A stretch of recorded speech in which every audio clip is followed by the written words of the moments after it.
So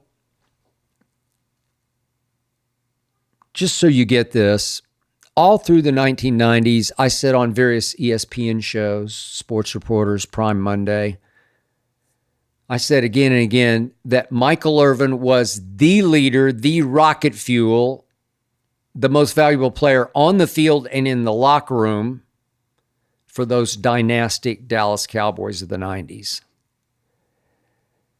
I often got flat out laughed at because of Michael's off-the-field exploits in part, but now, after watching all of this Netflix doc, I believe everything I've said about Michael Irvin more than ever. And all through my 20 years on national TV, Cold Pizza, First Take, Undisputed, ESPN, Fox, I always said Michael Irvin to me is the greatest receiver ever. And I often, as you probably know, got scoffed at, chuckled at, because the Cowboys offense of the 90s was more run-based around Emmitt Smith. But now, after watching this doc, I believe more than ever Michael is the greatest. Now, Jerry Rice's numbers were obviously far better than Michael Irvin's, but Jerry was not a team leader.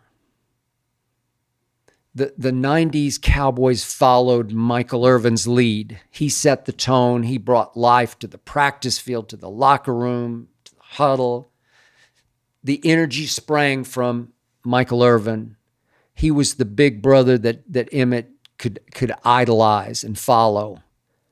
And when number 8 was in trouble, the quarterback, trust me, he looked for 88, the playmaker, who played with barely controlled rage, who bullied DBs with his emotion-fueled physicality and his rule-pushing push-offs. You know, Michael could get very physical. He just wanted the ball worse than you did. There's nobody that you'd rather have had in your foxhole at New York, at Philly, at Washington than Michael Irvin. Made so many crucial 3rd and 8 catches for those 3 Super Bowl teams. They didn't pile up stats, but so many gotta have it moments 88 produced. By the way, on Tuesday, August 26th, it's FanDuel Futures Day, a new holiday for football fans. It's 24 hours of deals on all your football season predictions. So take a flyer on the MVP race. I'm going to take a flyer on Jaden Daniels. I think the Commanders will get McLaurin signed, just like the Cowboys will get Micah signed. Commanders added Debo and Tunsil. This offense will be the NFL's most explosive. I'm going Jaden Daniels MVP, slightly over Josh and Lamar and Saquon. So mark your calendars. This is your day for your hunches, your hot takes, your calls, and your odds. Visit FanDuel.com/ my first name, SKIP. That's FanDuel.com/SKIP, Skip, to join today and start planning your futures bets now, because Futures Day is one day and one day only. FanDuel, play your game.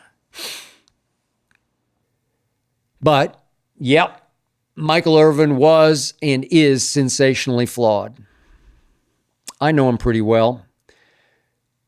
I worked with him on what was called the Best Damn Sports Show back in the days of Fox Sports Net out here in LA. And then I worked with him again for a year on Undisputed out here in LA on FS1. Would you believe in that first incarnation back in the best damn days? I used to hang out with Michael Irvin in the very dressing room I was given when I first came to FS1 to try to help put it on the map. And as Michael says in the documentary, we all have at least two people inside us, at least two. Michael definitely does. And one of those inside Michael is the one he often publicly displays. And that side of Michael can be quite a con artist.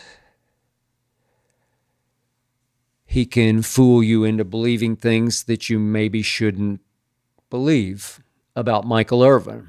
But I'll never forget the time in Dallas back in the 90s after Michael somehow got off with probation. You'll see all this in the documentary, but he somehow got off with probation in his drug trial following that third Super Bowl victory, third and final. So after that, Jerry needed him to do a press conference. So Michael staged a huge press conference at their Valley Ranch facility, brought in all of his family, his extended family. So in the middle of that press conference, I'd agreed to do a hit on CNN, do a quick stand-up out in the parking lot to update the CNN viewers on what was going on with Michael in the press conference. And as I came back in, he didn't see me, but I was coming back in the door, and he blew out the door from the meeting room. It's the media was gathered in the team meeting room. So Michael blows out the door with some of his entourage, and I hear Michael say, "That was the best one I've ever done," as if he'd just done like an Academy Award winning scene, like he was an actor who had just pulled off one of the great scenes in Hollywood history.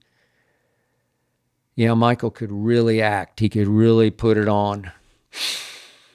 And Michael Irvin really puts it on in this documentary. He just flat out steals the show, to me, from start to finish.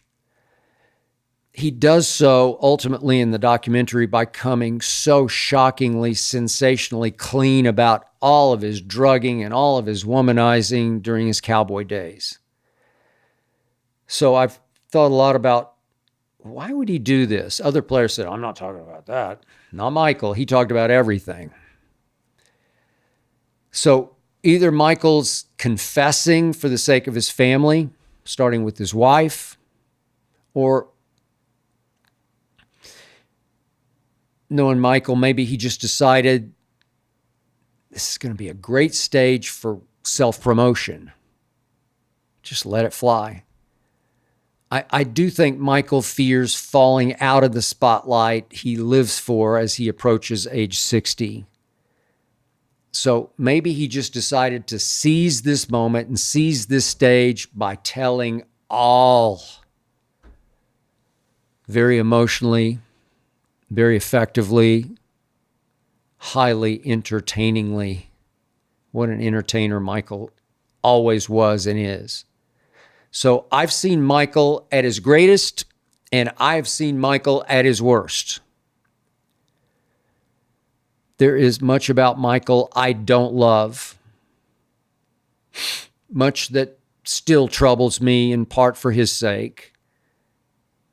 But, man, when I think about those three Cowboys Super Bowls in the 1990s, I think first of '88.